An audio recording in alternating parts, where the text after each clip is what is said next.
The invention of the typewriter revolutionized communication, business, and writing in the modern world. The first practical typewriter was invented in 1868 by Christopher Latham Sholes, a newspaper editor and printer from Milwaukee, Wisconsin. Working with inventors Carlos Glidden and Samuel Sull, Sholes created a machine that could print letters on paper through the use of individual metal arms, striking an inked ribbon. This device laid the foundation for modern keyboard design. Sholes's machine was later patented and manufactured by E. Remington and Sons in 1873, becoming the first commercially successful typewriter.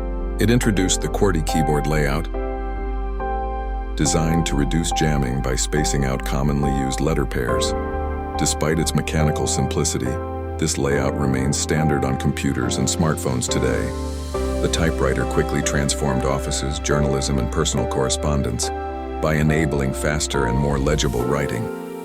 It opened new career opportunities, especially for women, who began working as typists and secretaries in large numbers. Over time, improvements such as shift keys, electric motors, and portable models enhanced its efficiency.